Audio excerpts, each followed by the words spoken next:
Les funérailles des tabous, la renaissance par l'excellence.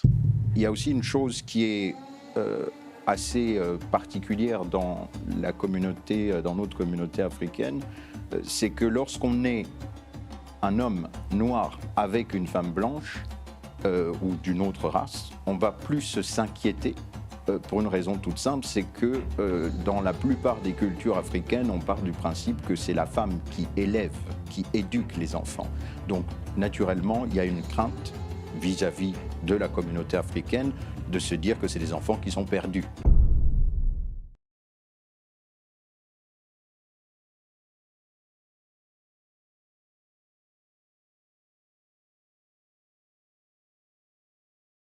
Hotep, shalom, salam, bonjour à toutes et à tous. J'espère que vous vous portez au moins aussi bien que le groove dans la voix de la nouvelle Edith Piaf, Aya Nakamura, ou que la haine inoxydable dans les rues de Jérusalem. Bienvenue dans les funérailles des tabous, votre émission désormais hebdomadaire qui, comme vous le savez, s'est donné pour mission de répondre à l'injonction posée par France Fanon, à savoir participer à la renaissance de la communauté afro, mais par l'excellence. Autrement dit, très loin de la victimisation made in SOS Racisme, encore plus loin de la passivité. Et aujourd'hui, j'ai l'honneur d'être accompagné, comme souvent, par un frère d'armes de pensée aux yeux perçants et aux idées économiques et gestionnaires qui ne le sont pas moins. Frère Loïc, bonjour. Bonjour cher frère, comment vas-tu? Ça va très bien, merci. Et toi? Toujours au mieux. Parfait. Et nous allons, avant de vous présenter les invités qui nous ont fait l'honneur de leur présence, aborder un sujet, comme toujours, qui est empreint de tabou, qui est très présent dans nos films, dans nos publicités. Je vais, pour cela, essayer de planter le décor avec le plus de précision. Les Habsbourg, les Médicis, les Dangote, Bolloré, Windsor, Rothschild. Quel est le point commun qui relie tous ces noms? Certains diront des milliards, un patrimoine gargantuesque. Peut-être. Mais à bien y regarder à la loupe, ce qui les relie, c'est couple unitaire culturellement, incarnant une identité forte. D'une certaine façon, là où il y a la grandeur dans l'histoire de l'humanité, il y a toujours eu des stratégies d'alliance, des couples unitaires. L'ennui, c'est que la Seconde Guerre mondiale nous a aussi apporté un autre volet de cette réalité. La pureté de la race, avec son lot de barbarie, de génocide. À tel point qu'aujourd'hui, cette idée de pureté est remise en cause, surtout via la révolution de l'amour. Et c'est comme ça qu'une nouvelle idéologie s'est installée au centre de nos réalités, le métissage. En définitive, le couple mixte, le couple du métissage, serait-il l'avenir? Et c'est comme cela qu'on résume le débat d'aujourd'hui. Couple mixte, est-ce que c'est le moteur du progrès ou le carburant de la décadence? Alors, pour aborder ce débat, ce sujet, ce tabou, je laisse aux frères et aux sœurs présents le soin de se présenter.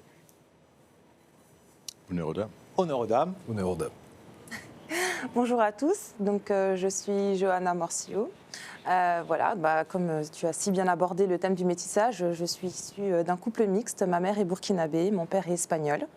Voilà, j'ai 36 ans, je suis maman d'une petite fille de 8 ans et demi.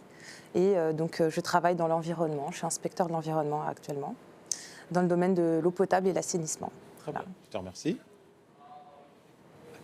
À mon tour, bonjour à tous, merci pour l'invitation. Ça va être extrêmement intéressant de pouvoir échanger autour de ce sujet-là. Effectivement, moi, mon prénom c'est Martial et mon nom c'est Libouté. J'ai 34 ans, je suis le CEO d'une start-up qui s'appelle Afrosmith.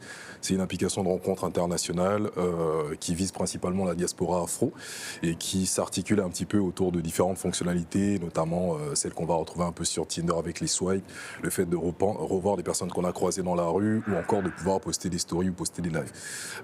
Donc, étant donné que cette application-là s'articule principalement autour de la diaspora afro, du coup la thématique va être intéressante et ça va être super d'échanger à ce sujet. Je te remercie. Donc, Mbolo, bonjour. Je suis Elijah Meuillot, donc sexologue, mais je me définirais plutôt comme un conseiller de l'intime. C'est-à-dire que j'accompagne des personnes, seules ou accompagnées, qui souhaitent faire couple, conjugalité, construire leur famille. Et ma particularité, c'est que la charité bien ordonnée commence par soi-même. Donc je me consacre à accompagner des couples afro. Et quand je dis des couples afro, c'est des couples composés d'une personne afro ou de plusieurs personnes afro. Donc ça va naturellement du couple entre deux personnes noires, pour dire les choses telles qu'elles sont, jusqu'au couple avec une personne noire et une personne de culture différente. Donc ça peut être également des couples interraciaux. Très bien, merci. Alors, pour un peu plus clarifier vos portraits, je vais vous poser 2-3 petites questions en vous demandant d'y répondre assez rapidement. Hein. Bien sûr. D'accord ? C'est pas le grand oral de l'ENA, n'est-ce pas ? Bon. Alors, si vous étiez un personnage historique, Si j'étais un personnage historique, comme je suis un petit peu taquin et que j'ai entendu parler des Médicis et qu'on parle de métissage, je serais naturellement Alessandro de Médicis, Alexandre de Médicis, qui était métis. ok. Moi, je me verrais bien en Rosa Parks. Rosa Parks, En Mohamed Ali. Mohamed Ali. Si tu étais une citation, Les aigles ne volent pas avec les pigeons. C'est une citation de Nelson Mandela. J'ai pas envie de la déformer, mais il me semble que ça ressemble à quelque chose de je ne perds jamais, mais j'apprends, ou quelque chose dans ce genre. d'accord ? Écoutez, on va rester en Afrique du Sud. Et donc, pour moi, ce serait une phrase qui vient d'une philosophie qui est intéressante dans la thématique que nous abordons aujourd'hui, c'est-à-dire la philosophie et la sagesse africaine Ubuntu, à savoir je suis parce que les autres. Ok. Si tu étais un moment de l'histoire, Un moment de l'histoire.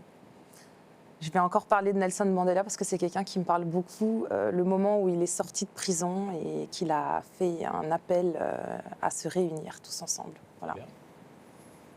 Si j'étais un moment de l'histoire, je serais aujourd'hui. ok, La révolution haïtienne. très bien. Ça me parle énormément. Si tu étais un objet, Si j'étais un objet, je serais un livre. Le bâton du chef. Un marteau. très bien. Et enfin, si tu étais une erreur, La procrastination. Si j'étais une erreur, le regret. le regret, Oui. Le manque de maîtrise de soi. manque de maîtrise de soi, l'impulsivité. Très bien. Merci déjà de vous être prêté au jeu. C'était pas toujours facile. Moi-même, je suis pas sûr que j'aurais accepté. Alors, on va démarrer cet échange avec une petite question. Quand vous voyez que, par exemple, dans l'équipe de France de football, composée majoritairement d'afro, en tout cas la dernière, et que la plupart des joueurs sont au bras de femmes non afro, qu'est-ce que vous y voyez ? Vous y voyez de la beauté ? Vous y voyez quelque chose de magnifique ? Qu'est-ce que vous y voyez ? Moi, personnellement, j'y vois un rejet de soi. J'y vois un problème quand même parce que, étant donné que les footballeurs sont quand même des personnalités publiques qui font office de représentation, notamment pour la communauté afro, c'est un problème que la grande majorité d'entre eux ne soient pas avec des personnes afro. Donc moi, j'aimerais bien savoir s'il y a une... Enfin, la question se pose quand même pour savoir s'il y a une raison qui justifierait ça. D'accord ?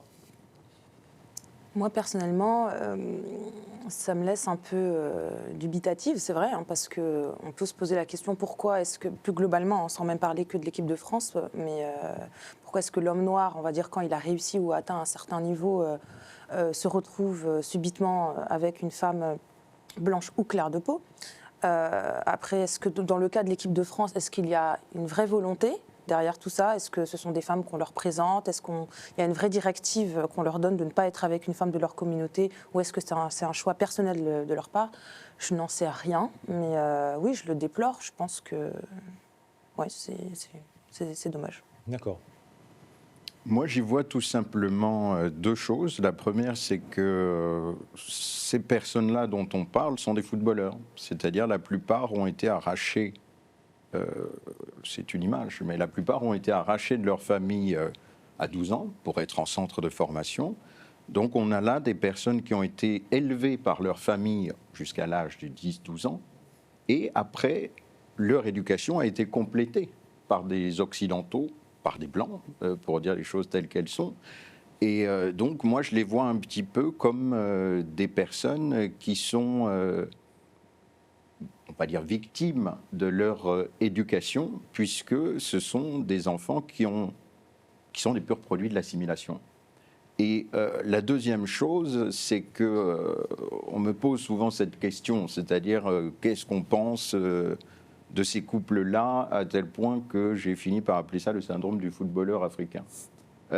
Disons qu'il y a aussi une chose qui est assez particulière dans notre communauté africaine, c'est que lorsqu'on est un homme noir avec une femme blanche ou d'une autre race, on va plus s'inquiéter pour une raison toute simple, c'est que dans la plupart des cultures africaines, on part du principe que c'est la femme qui élève, qui éduque les enfants.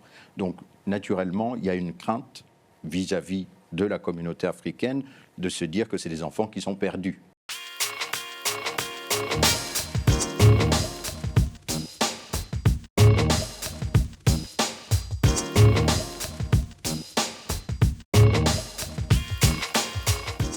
Est-ce qu'il faut comprendre à travers ton propos que lorsqu'un homme afro qui réussit en se mettant en couple avec une non-afro, quelque part il essaye pour sa descendance d'assurer, de fuir entre guillemets sa communauté ou de fuir sa race, de faire en sorte que ses enfants... Je ne dirais pas qu'il fuit, je dirais déjà qu'en fait il faut prendre conscience de ce que c'est que de faire couple et avant de faire couple, de trouver une partenaire ou un partenaire. Et quand on réfléchit aux choses comme ça, on se rend compte d'une chose, c'est que la séduction, c'est d'abord une question d'opportunité. Quelles sont les femmes, comme tu le disais, quelles sont les femmes qu'il rencontre? Donc il y a une présélection qui est faite, et pour en avoir discuté avec certains agents, pour que la carrière du footballeur soit dans les meilleures conditions d'arriver au sommet, naturellement, les agents font aussi office d'entremetteurs. Et ils analysent un certain nombre de paramètres et ils se disent, s'il se met avec telle personne, ce sera peut-être plus simple. Parce qu'il faut aussi voir les profils des femmes avec lesquelles ils se mettent. Ce sont aussi des femmes qui comprennent cet environnement-là, ce business-là. Certaines sont mannequins, d'autres sont influenceuses. Donc en fait, ce sont des gens qui sont déjà dans le même monde. Dans ce monde-là, dans le star system. Et donc, il faut comprendre que ce sont des produits. Donc ce serait moins un rejet de soi, comme ça a été évoqué.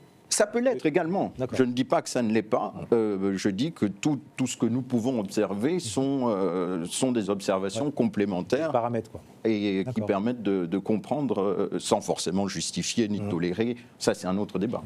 Je pense qu'on fait face quand même à deux aspects. C'est déjà d'une, on ne va pas se mentir. Pendant longtemps, en France, la femme noire a eu une image. On ne l'a jamais considérée comme une... Enfin, je ne peux pas dire jamais. On l'a très peu considérée comme une belle femme. Donc forcément, ça a joué dans l'esprit de pas mal de personnes. Les mœurs sont en train de changer aujourd'hui. Grâce à Instagram. Grâce à Instagram, c'est vrai, grâce aux Américains, grâce aussi à ce qui se passe en Afrique, parce que ce que tu dis est vrai pour les footballeurs français, mais pas forcément pour les footballeurs africains. Quand on voit des Samuel Eto'o et des Didier Drogba, ils sont avec des femmes noires. Après, je ne sais pas avec qui ils sont aujourd'hui, mais de tête comme ça, il me semble que leurs femmes sont des femmes noires. Il y a ce phénomène-là. Les joueurs qui vont en centre de formation, il faut se rendre compte que très peu vont en centre de formation à Paris. Or, à Paris, c'est là qu'est concentrée la plupart des personnes noires. Mais les joueurs qui vont en centre de formation à Rennes, à Bordeaux, la plupart des gens qu'ils ont autour d'eux quand ils vont au lycée, ce sont des blancs.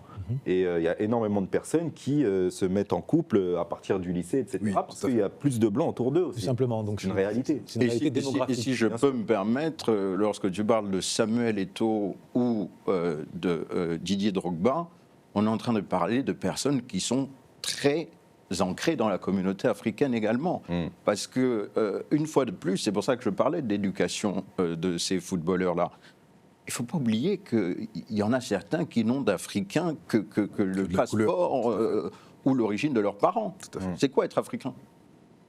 Parce que pour leur reprocher d'être allés avec des femmes blanches, il faut aussi se dire que, en fait, moi, je ne veux pas voir les choses juste au travers de la race, parce que la race, c'est un leurre pour moi.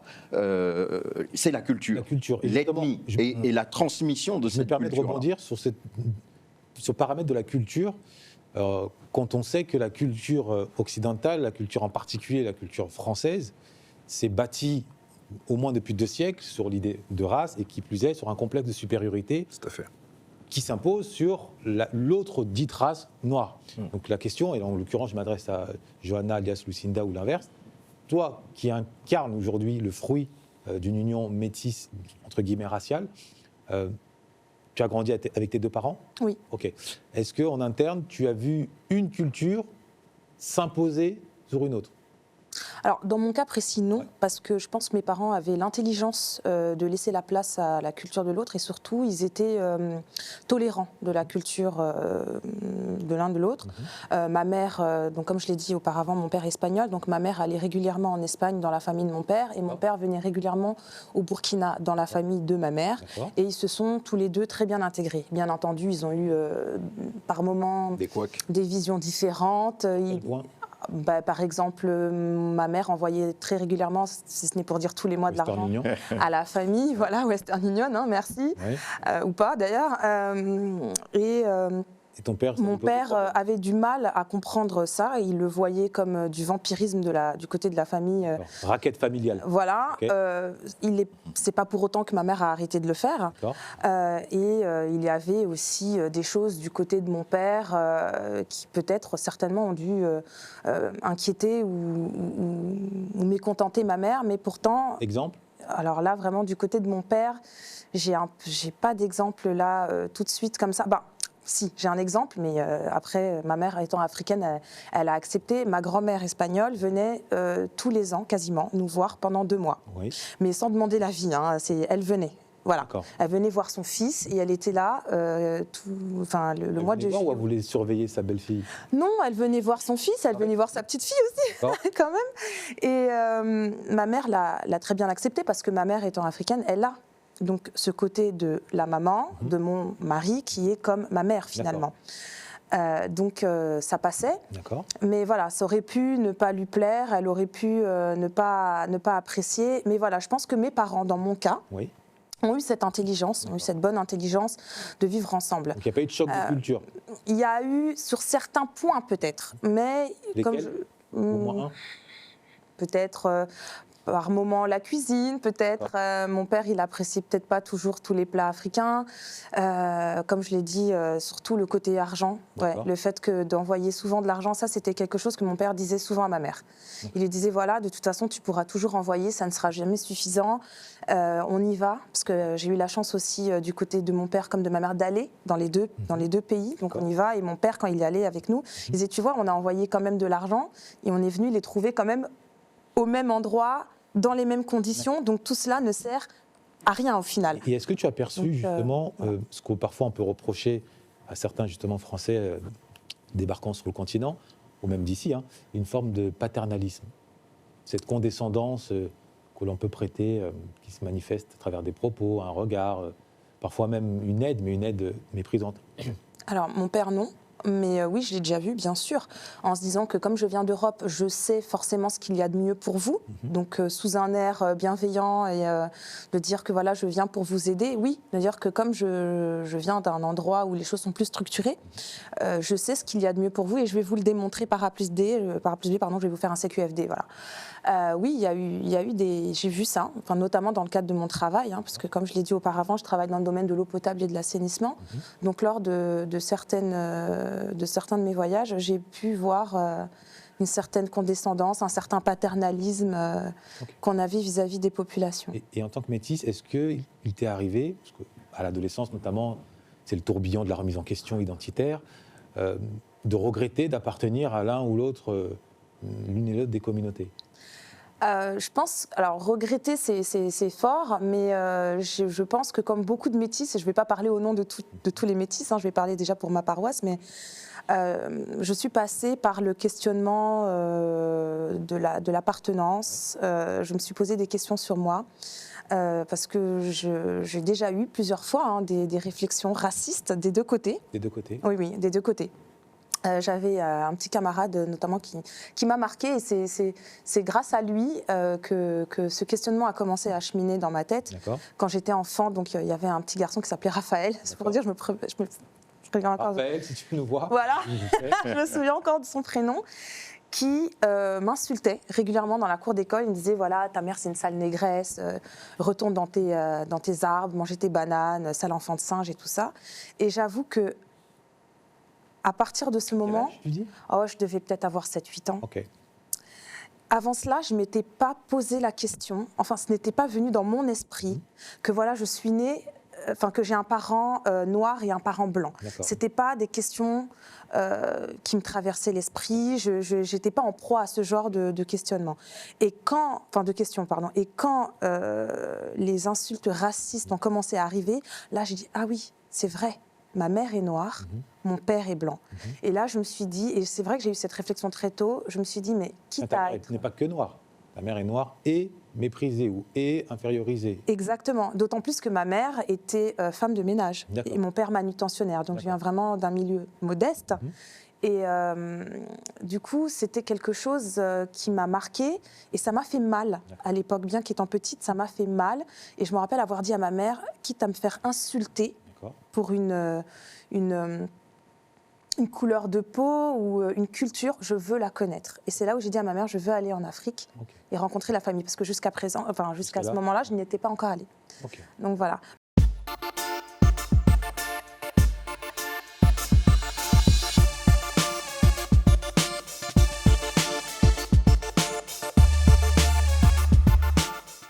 Je pense qu'à l'adolescence, donc pour continuer mon propos, oui, je suis passée par des moments où j'avais l'impression, comme on dit, d'avoir les fesses entre deux chaises.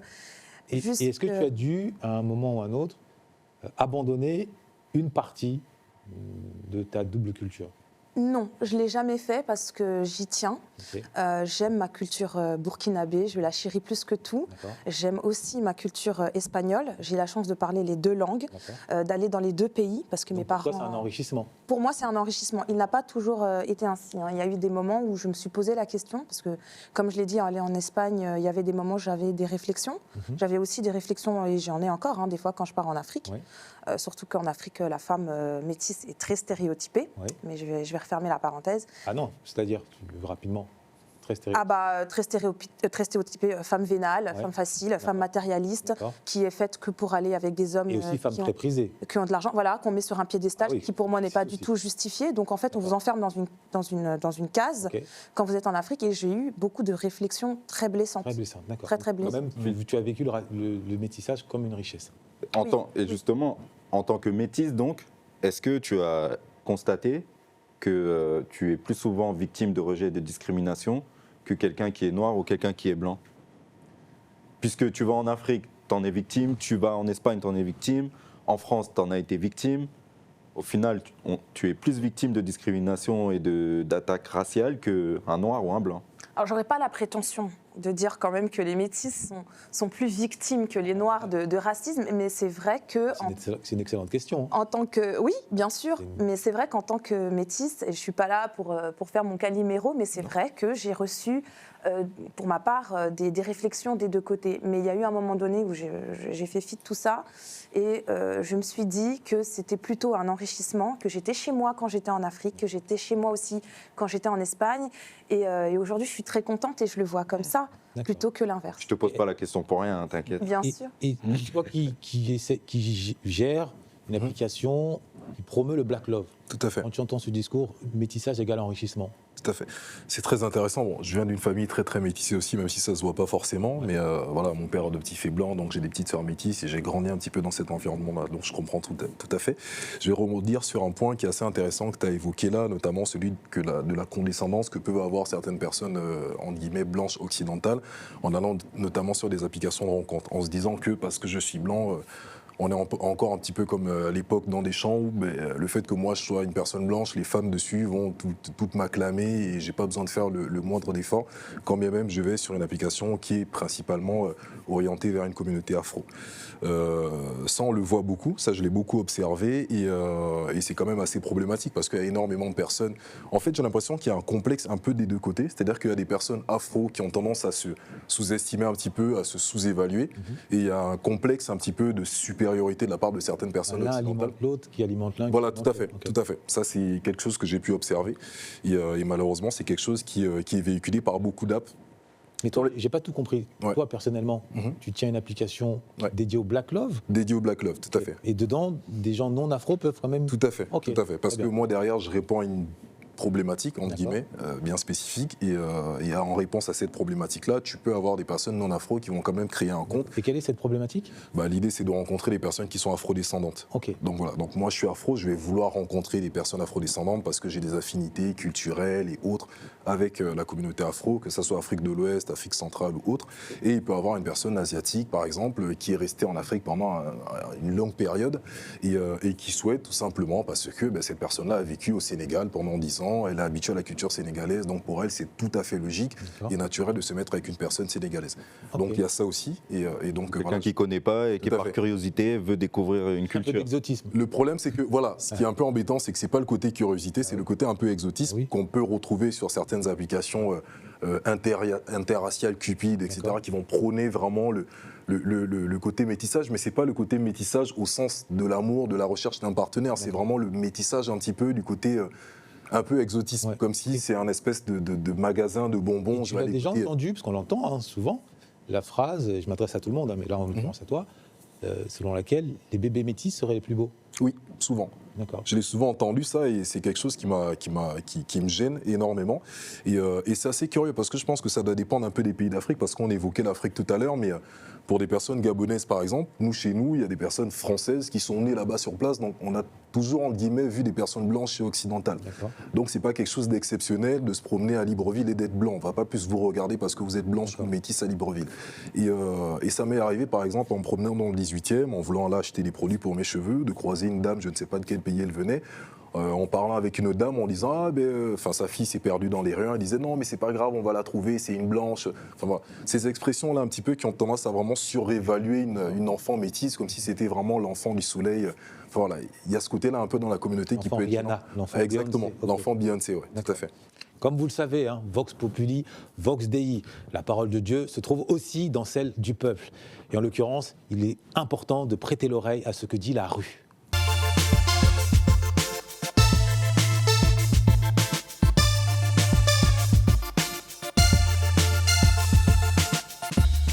Il y a des parents ou de la famille qui veut que la personne se marie avec une personne de même culture qu'elle.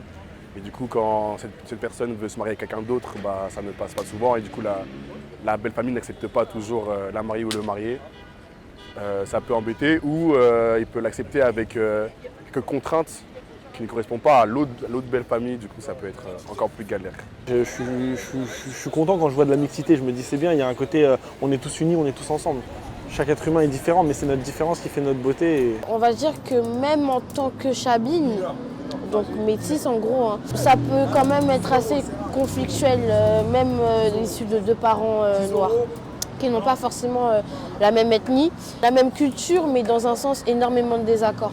Quand tu es issu d'un couple mixte, normalement tu es bien, quoi. Physiquement, il y a deux gènes qui se mélangent et mentalement tu prends deux cultures, donc la culture ouvre l'esprit, je pense. Donc. En tant que professionnel, toi qui as dû être confronté régulièrement justement à cette problématique en tout cas des couples mixtes sur le terrain racial, est-ce que tu as perçu que les motivations premières, peut-être pas secondaires, relevaient, comme ça a été évoqué là, plus esthétiques, dans une logique, oui, les bébés métis sont les plus beaux, ou idéologiques, le métissage c'est l'avenir, ou alors majoritairement c'est juste l'amour, et la couleur de peau c'est qu'un détail, c'était hasardeux. Non, il y a un peu de tout. Après, effectivement, on entend souvent, on peut entendre souvent des personnes parler du bébé métis qui serait plus beau. Mais ça, une fois de plus, c'est toujours une question d'éducation. C'est-à-dire qu'avec le temps, lorsqu'une personne va évoquer son appétence pour le couple mixte au travers de l'enfant métis, on va se rendre compte que c'est des personnes qui appartiennent aussi à une certaine classe sociale. Oui. C'est-à-dire, moi, j'ai pu observer certains couples qui sont dans une volonté d'effort de faire famille. J'ai pu observer plus des couples comme ceux de tes parents. De la même façon que ce qui est très étonnant, c'est que dans ces couples... Quand tu dis classe sociale, c'est basse classe sociale? Je parle de niveau d'éducation, Oui. en fait. C'est-à-dire la classe sociale entraîne souvent des niveaux d'éducation qui sont plus fréquents. Et donc ce que je disais, c'est que vous avez par exemple des couples où c'est la femme blanche Oui. qui va par exemple regretter que son mari noir Oui. ne transmette pas sa culture, ne D'accord. transmette pas sa langue. D'accord. Et là, naturellement, on peut comprendre que c'est une personne qui a voulu se mettre en couple avec une autre personne parce qu'elle a décelé des choses dans la culture de l'autre qui ont représenté une forme d'appel. Et du coup, ce type de couple-là devient un peu une quête de faire humanité ensemble, comprendre l'autre pour mieux se comprendre et puis trouver le meilleur et transmettre ça à son enfant. En tout cas, moi, je remarque une différence entre des personnes qui se mettent en couple pour des raisons individualistes et d'autres pour des raisons collectives de faire humanité. C'est-à-dire quand on décide de faire un enfant et qu'on est dans un questionnement de transmission, chaque parent, naturellement, ne se questionne pas de la même façon que lorsqu'on est dans une logique de faire couple pour l'érotisme. D'accord. C'est vrai que c'est un aspect que l'on oublie souvent de rappeler, c'est que deux personnes qui se rencontrent à la base, ce sont deux personnes qui sont attirées l'une par l'autre physiquement, mais aussi au niveau de l'intelligence, au niveau de la culture, etc. Je trouve ça logique que quelqu'un qui soit blanc, espagnol et qui se mette avec un burkinabé veuille aussi découvrir sa culture. Tout à fait. On a disons, tendance à confronter des cultures. Si je peux me permettre de compléter cette définition, c'est vraiment quelque chose que j'essaye de bassiner tout le monde avec ça, c'est que le couple, quel qu'il soit, c'est l'union de deux étrangers. C'est ça. D'accord. Donc Et de donc, deux cultures. Ce sont deux cultures Et qui se peu mélangent importe que pour vous créer- soyez de la même nationalité, un Corse et un Alsacien n'ont pas la même Ouais, Ce que culture. vous dites est très intéressant, mais en même temps, ça se heurte à une certaine réalité qui, elle, n'appartient pas à la rue, au marché, ou même à la classe moyenne, mais c'est de la réalité de l'élite. Quand on sait que le prince Albert de Monaco, par exemple, était fou amoureux d'une femme, je crois, d'origine togolaise, Oui, mais c'était pas n'importe quelle Togolaise. de laquelle, non, j'y viens, de laquelle C'est il a qui eu... De C'est laquelle, une Togolaise éduquée. de laquelle- non, ce d'une- que je veux dire, c'est que de laquelle il a eu un enfant, mais il n'a pas voulu le reconnaître tout de suite. Il n'a pas voulu, à aucun moment il a voulu officialiser. Il a fallu que ce soit elle qui aille en justice, qui fasse des tests d'ADN, que la vérité éclate, pour que finalement il se résigne à. Donc la question est, ce qui est perçu comme un enrichissement ou comme finalement la manifestation d'un amour qui transcende les appartenances, est-ce que c'est pas une sorte, certains diront une douille, mais en tout cas une escroquerie que l'on sert au peuple, que une forme d'élite sert au peuple, pendant que cette même élite, elle, oulala, hors de question qu'on se mélange, on reste dans l'entre-soi, et là ça revient à l'idée de pureté et autres. Donc finalement, est-ce que le métissage, c'est pas juste une solution pour les pauvres? Pardon, c'est ce qu'il y a là. Mais en fait, je pense que là, on parle de l'élite. Dans le cadre de l'élite, ce sont des personnes qui, déjà, avant même de ne pas vouloir se mélanger avec des gens de couleurs différentes, j'allais dire de race, mais il n'y a qu'une seule race, il y a la race humaine, ils ne veulent même pas déjà se mélanger avec des personnes qui sont socialement inférieures à eux. Donc déjà, je pense que déjà, on en est là. Quand on voit, par exemple... le prince Charles, c'est un exemple parlant. Il aimait une autre femme. Bon, il a assumé que des années et des années après la mort de Diana. Je pense que c'est Ils étaient issus de la même classe sociale. Hein, Oui, ils étaient issus de la même classe sociale, mais on lui a quand même imposé quelqu'un qu'il ne voulait pas. Ou du moins, je ne sais pas s'il la voulait pas, mais en tout cas, ça ne l'a pas empêché des années plus tard d'aller récupérer son amour de de jeunesse, de toujours. Donc, est-ce que le métissage, c'est pas la solution qu'on sert aujourd'hui aux pauvres? moi, je pense pas. Non, Enfin, personnellement, hein, moi, je pense pas que ça soit moi, une solution. Je dirais qu'on... Attends, si juste peux terminer pardon, mon je propos. t'en prie. Excuse-moi, je pense pas que ça soit une solution. Comme il l'a dit, et c'est très juste. C'est d'abord la rencontre de deux personnes qui ont cette volonté.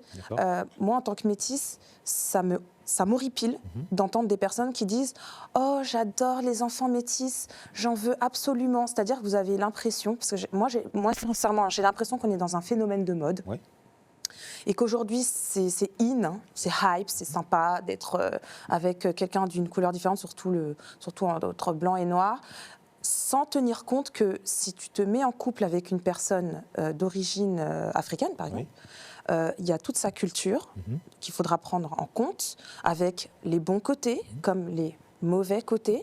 Et j'ai l'impression que certaines personnes ne veulent juste être en couple parce qu'ils aiment la couleur de peau noire, par exemple, ça leur plaît, ils ont le droit, hein, très bien.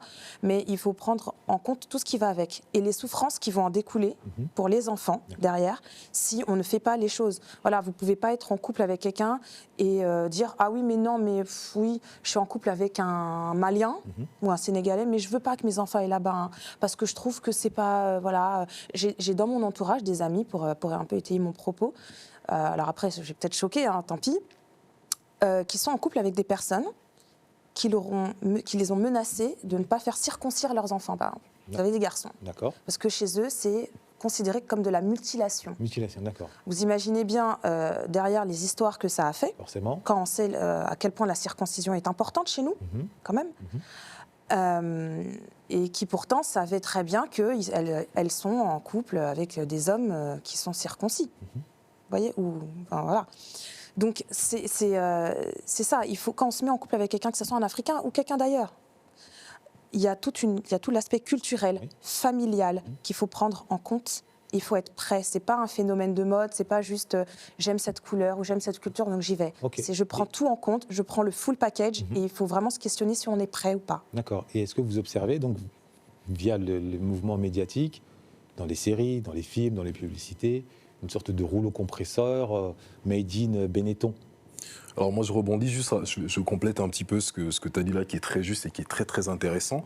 Mais de plus je dirais quand même qu'à travers des médias en tout cas occidentaux, si on observe un petit peu des médias francophones, voilà, franco-français, on montre toujours le métissage et l'idée derrière, derrière on a aussi une problématique qui est liée à l'assimilation qui fait souvent, qui a pour résultante que c'est souvent la personne issue d'Afrique qui a tendance à sous-évaluer sa culture pour s'assimiler à la culture européenne de l'autre.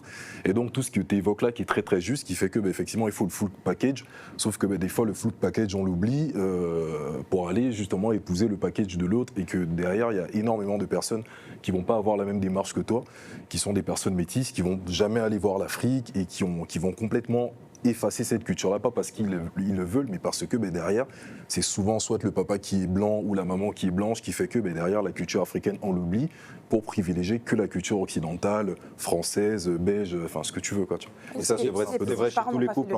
Tout à fait. C'est vrai chez tous les couples. Ouais. Même hors racial, je veux dire, même deux personnes blanches qui vont se mettre ensemble à un moment donné, c'est soit tu es dans le partage ou soit tu veux imposer ta façon de vivre et ta façon de voir les choses à l'autre. Et tu me tends la perche, hein, y compris dans d'autres couples, effectivement. Là, on a essayé en tout cas de traiter, bien que ce soit qu'une introduction, la question interraciale. Maintenant, on va se concentrer sur les couples mixtes intra-raciales, entre guillemets, ou intertribaux. On l'appellera ça comme on voudra. Et on en parle peu, or... il existe aussi une forme de racisme en Afrique, le tribalisme. Tout à fait. Il faut quand même le dire. Disons que pour que les termes soient très précis, on n'est pas là dans du racisme, on est dans de la xénophobie. Oui. Le racisme, c'est autre chose. Alors, comment tu différencies la xénophobie du racisme ? Disons que pour se dire les choses telles qu'elles sont, il ne faut pas oublier que le racisme, c'est un projet économique, c'est un projet social et c'est un projet politique pensé par la suprématie blanche. Pour servir la suprématie blanche. C'est quand même de ça dont il est question. Il est question d'éliminer la concurrence Ou de la soumettre, éliminer peut-être pas, mais en tout cas, au moins la soumettre. Quand on élimine la concurrence, on la soumet d'une certaine façon. Donc c'est éliminer la concurrence de tous les autres hommes et des personnes de culture non blanche.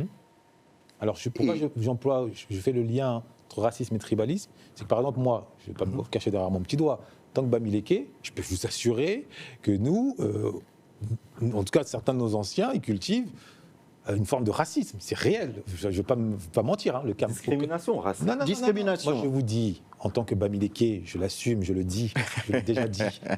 Et celui qui me conteste, qui se place devant moi, on va discuter réellement. On a même un terme pour définir les non-Bamileke. Donc c'est réel. Je ne raconte pas d'histoire. Et je sais qu'on n'est pas les seuls en Afrique là-dessus. C'est pour ça qu'en introduction, j'ai expliqué que le complexe de supériorité, l'idée de gloire, hélas, a pour effet pervers aussi une sorte de rejet de l'autre, qualifié de façon définitive, autre avec un grand A. Et c'est à ce titre que j'associe le tribalisme comme une forme de racisme, c'est-à-dire comme une forme de producteur de haine. C'est ça pour moi le racisme, c'est producteur de haine, dans une optique de se sentir supérieur et ainsi de profiter d'une forme de pouvoir. C'est pas un rejet à cause de traits physiques, le racisme. Ah non, pas chez nous. Hein. Non, ouh là là. Je vais vous raconter des vertes et des pas mûres. Bon, je ne suis pas l'invité, donc je ne m'attarderai pas là-dessus. Mais concernant justement les couples mixtes intertribaux. Il y a des discriminations. Oui. Il y a des discriminations. Ça, on ne peut pas se voiler la face là-dessus. Il y a des discriminations dans des couples entre deux noirs, dans le Black Love. C'est pour ça que je parle souvent de couples interculturels. Parce que le fait de parler de couples interculturels, ça permet de faire prendre conscience aux gens que le problème entre un couple composé d'une personne blanche et d'une personne noire, pour prendre cet exemple interracial, et un couple composé par deux personnes noires, ça reste toujours une expérience relationnelle avec des vulnérabilités, des mésententes et des crises. Et ce qui va entraîner ces différences de mésententes qui peuvent aller jusqu'à la crise, c'est naturellement l'héritage que chacun apporte dans ce couple-là. C'est-à-dire que je ne m'aventurerai pas, moi, à parler des Bamileke parce que je ne suis pas expert en la matière. J'ai une idée de ce que c'est. J'aime me nourrir de tout, donc on aura cette discussion en off naturellement. Mais ce que je veux dire, c'est que dans nos cultures, on peut justement remarquer qu'il y a au sein d'un même pays des cultures différentes, avec des traditions différentes, des arts de vivre différents, des sensibilités émotionnelles différentes. Et les complexes de supériorité, d'infériorité. Des systèmes de valeurs qui sont différents et parfois des apparences qui sont différentes. Donc là, je viens de vous énumérer les 5 critères de l'interculturel. Donc à partir de ce moment-là, vous comprenez bien que lorsqu'on décide de faire couple, si c'est pour de l'exotisme ou de la jouissance, si j'aime une femme qui est sénégalaise pour son morphotype, on va s'arranger, je peux passer sur le mafé, le yassa, si je n'aime pas trop. Mais s'il s'agit maintenant de faire couple, de faire famille, là, ça devient une rencontre, une relation entre deux personnes, qui devient une relation entre deux familles, une relation entre deux clans.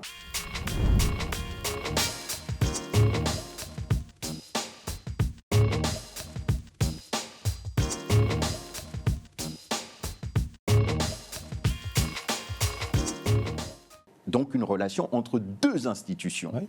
Et si les institutions, il y en a une qui est plus forte que l'autre, inévitablement, c'est comme négocier avec quelqu'un qui est plus fort que vous. Et donc, quelque part, si je te rejoins, pour prolonger, finalement, le Black Love, est-ce que ça ne serait pas une forme d'illusion ou écran de fumée propre à l'Europe, mais qui cacherait précisément toutes les problématiques que renferme l'union en interne?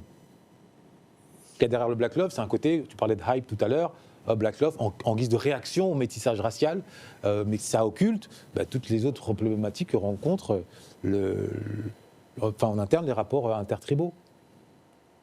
Disons qu'en fait, vous pouvez être avec quelqu'un, et c'est légitime, hein, qui est de vouloir être avec quelqu'un de la même culture que vous, du même pays que vous, et même pour pousser plus loin, de la même tribu que vous. Ce n'est pas une garantie que vous allez vous entendre, ni une garantie que le couple va marcher. Oui, il y aura des facilités, parce que venant d'une culture similaire, vous allez peut-être vous comprendre sur certains points, mais ce n'est pas une garantie à 100%. Des fois, ça peut arriver que vous entendiez et vous compreniez même mieux avec quelqu'un qui vient d'un pays et d'une culture différente. Maintenant, pour répondre à ce que... Enfin, pour un peu perdurer dans le couple intertribal, en Afrique, moi, je pense que les tribus, c'est une richesse. Il y a autant de tribus et d'ethnies qui sont, même si elles sont dans le même pays, qui ont des arts de vivre, comme vous l'avez dit, des façons d'être différentes, et c'est une richesse. Maintenant, là où ça devient... Et je pense aussi que le fait d'avoir des fois des stéréotypes, je vois par exemple au Burkina, il y a ce qu'on appelle la parenté à plaisanterie. C'est-à-dire que l'ethnie de ma mère, qui est Samo, on a une parenté à plaisanterie avec les Mossi, on se chahute un peu, tout ça, tant que ça reste bon enfant et que voilà, ça reste dans le cadre. Il n'y a pas de complexe d'infériorité, supériorité? Alors, en fond, il peut, parce que c'est souvent le cas en Afrique quand c'est l'ethnie majoritaire. Et quand c'est l'ethnie majoritaire, il y a une forme quand même de complexe de supériorité. De complexe où nous sommes déjà les plus nombreux, on était là peut-être avant vous, il y a ce genre de choses. Et c'est là où c'est déplorable, et c'est là qu'on le voit, quand il y a une guerre et que là, ça tourne à la guerre tribale. Là, c'est là où ça devient vraiment, ça devient terrible. Donc moi, je pense que le tribalisme en soi n'est pas forcément mauvais. Ah oui, ok. Quand je dis n'est pas forcément mauvais, c'est-à-dire venir de deux ethnies différentes, qui est une richesse, qui est pléthore d'ethnies dans un pays, c'est ça qui fait la richesse. C'est ça qui fait la richesse. Le tribalisme, c'est pas tout à fait ça. Mais le tribalisme en lui-même, de assujettir une autre tribu, non, là, c'est pas bon. Et je pense que c'est par là aussi qu'à l'époque, l'esclavage est passé. Sachant qu'il y avait des fois des dissidences entre tribus pour pouvoir mieux s'asseoir. Et c'est là où je pense que c'est le mauvais point. Est-ce que toi, tu le rencontres, le tribalisme, à travers ton expérience personnelle? Alors, plus ou moins quand même, parce qu'effectivement, les gens vont aller sur une application un peu spécifique parce qu'ils vont avoir des besoins par des affinités liées à leur culture aussi, liées à leur histoire. Donc on peut, entre guillemets, le rencontrer un peu, le tribalisme, parce qu'il y a des personnes d'Afrique de l'Ouest qui vont vouloir rencontrer d'autres personnes qui sont originaires d'Afrique de l'Ouest, tout simplement parce que déjà, il y a l'affinité avec la religion, il y a plusieurs éléments qui font que ça va être un peu plus facile. Des personnes d'Afrique de l'Est, pareil, des personnes d'Afrique centrale, c'est plus facile, entre guillemets, pour un Camerounais d'être avec une Gabonaise ou d'être avec une Congolaise que souvent être avec une Sénégalaise, par exemple, encore une fois, par rapport aux différents éléments que j'ai évoqués tout à l'heure. Donc, du coup, effectivement, ça va être une des plus-values de ce type d'application-là, parce que des personnes vont aller pour répondre à ce type de besoins-là, un peu des besoins tribaux, justement. Soit des besoins tribaux, soit des besoins liés à une géographie bien spécifique par rapport à des origines des gens qui vont souhaiter rencontrer. Ça n'a rien de critiquable et ce n'est pas non plus la panacée, parce qu'à partir du moment où des individus ont une démarche, il faut l'encourager si ça leur permet de trouver le bien-être. Maintenant, moi, ce qui m'interpelle simplement au niveau du Black Love, pour les frères et les sœurs qui se mettent dans ce projet, parce que c'est un projet, un couple est un projet, c'est de ne pas partir la fleur au fusil en se disant qu'il y a une présomption d'affinité. Parce que ça, c'est un piège, comme on l'a dit tout à l'heure. Un Bamileke n'est pas un Ewondo. Sauf que le fait d'être noir, de se dire je vais aller avec un noir, parce qu'on va peut-être avoir des affinités, mais une fois de plus, quelle est l'histoire de cette personne-là? Quelle est sa généalogie? Quelle est son histoire? Et l'autre chose sur laquelle je me questionne et je nous invite à nous questionner, ce sera le mot de la fin, c'est la question de ne pas tomber justement dans un Black Love qui serait un Love Your Race, c'est un suprémacisme noir. Du suprémacisme noir qui s'inspirerait du suprémacisme blanc qui voulait que les Blancs restent. Où on ostracise les gens qui veulent se mettre. Et voilà. L'injonction vis-à-vis des personnes qui veulent être... En fait, pour moi, je pense qu'il ne faut pas opposer le Black Love aux couples interraciaux. Il faut plutôt éduquer nos frères, nos sœurs et nos enfants et nous questionner, nous, par rapport à la renaissance africaine de ce que nous souhaitons comme institution du couple, comme idéal pour faire famille, pour faire société, pour faire humanité. Ok, c'est vrai, c'est très, très bien dit, bien résumé. Après, ce qu'on peut observer quand même, c'est qu'à l'échelle du monde, les puissants, les familles fortes ne se mélangent pas. Est-ce que c'est à tort ou à raison? Bon, c'est un autre débat. En guise de conclusion, je vous pose 2-3 petites questions, et pareil, vous répondez, si possible, assez rapidement. J'adore le métissage, par contre. J'adore le métissage.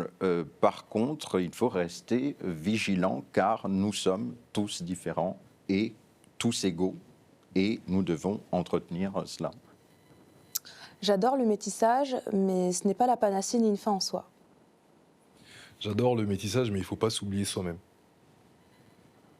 Le Black Love, je milite pour le Black Love car...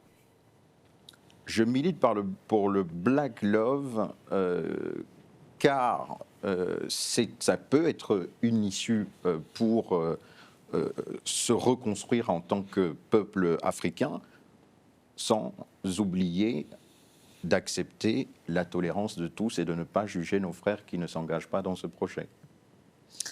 Je milite pour le Black Love car je pense que toute communauté a besoin d'être soudée pour s'en sortir et d'ailleurs les autres nous le montrent très bien, sans ostraciser ceux qui ne sont pas dans ce projet. Je milite pour le Black Love car pour moi c'est un des piliers qui permettra à la communauté afro de pouvoir s'émanciper encore plus sur différents aspects financiers et autres. C'est une base qui pour moi est très très importante. Donc, voilà. Très bien. Et enfin, une maison sans livre, c'est... Un Noël sans cadeau. Une famille sans culture. Une source d'anxiété profonde.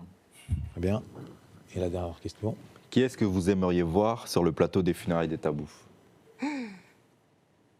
Rokhaya Diallo. Angélique Kidjo. Quelle excellente question. Pour rester dans des intellectuels, je dirais mon ami Louis-Georges Tin. L'invitation a déjà été lancée. Mais merci. Alors, comme vous le voyez, les funérailles des tabous, on essaye de regarder en face un certain nombre de sujets, un certain nombre de tabous qui secouent notre communauté, qui parfois la crisment, qui l'empêchent de s'épanouir, qui l'empêchent même d'être en paix et de se projeter vers les aspects positifs, vers son génie propre. Et c'est pour cela que nous œuvrons, vous l'avez compris, et nous vous remercions pour tout l'apport que vous ne cessez de nous transmettre à travers vos commentaires, à travers vos partages. Les funérailles de tabou, c'est cela, participer à la renaissance de notre communauté par l'excellence, en gardant toujours en tête que quand on est seul, on va vite. Mais ce n'est que lorsqu'on est ensemble que l'on va loin, et surtout lorsqu'on est ensemble autour d'une table, que l'on va loin et haut, très haut, au-dessus de notre instinct, au-dessus de notre impulsivité, au-dessus des attaques personnelles, en haut, là où se trouve l'injonction de Cheikh Anta Diop, nous armer de connaissances jusqu'aux dents, tant il est vrai que celui qui a tout mais qui n'a pas la connaissance a rien, celui qui a rien mais qui a la connaissance a tout. Armons-nous de connaissances. Les funérailles des tabous, c'est pour vous. À très bientôt. Au nom de toute l'équipe des funérailles des tabous, je vous remercie d'avoir suivi attentivement cet épisode en espérant qu'il aura mis du grain à moudre au moulin de votre réflexion. Comme vous le savez, notre communauté fait face à un certain nombre de défis, aux allures de déficit. Nous pâtissons, ayons le courage de le dire, d'un déficit entrepreneurial. Nous sommes plus des consommateurs que des acteurs économiques. Où sont nos entreprises dignes de ce nom ? On se rend à Château-Rouge, à Château-d'Eau, on s'aperçoit que les magasins qui vendent nos produits ne sont pas vendus par nous-mêmes, mais par d'autres. Et s'agissant du terrain organisationnel, c'est un secret de polichinelle. Nous ne sommes pas encore au rendez-vous de l'excellence en la matière. Ou même encore, déficit d'ordre culturel. Où sont nos journalistes, nos historiens de nouvelle génération qui peuvent transmettre le sens de la dignité aux prochaines générations? Qu'est-ce que ça donne comme conséquence? Ça donne une communauté parfois enchaînée ad vitam aeternam au HLM, à l'assistanat. Pire, psychologiquement enfoncée dans une forme de victimisation. Et il se trouve, et Dieu merci, que notre communauté regorge de personnalités ici ou là qui ont une expertise à faire valoir et à mettre au service des nôtres afin de tordre ce déficit et d'engager cette renaissance par l'excellence. Si vous voulez être des acteurs du changement de votre vie, quand on sait que ce n'est pas l'union qui fait la force, c'est l'union des forts qui fait la force de l'union. Si vous voulez être fort, eh bien, nous avons concocté des vidéos. Mais ce ne sont pas des vidéos de divertissement, ce sont des vidéos qui vous donneront des clés pour vous permettre de faire face à ces défis. Des clés sur le terrain entrepreneurial. Comment réussir à tenir le coup et à avancer avec succès sur ce terrain-là. Des clés sur le terrain culturel.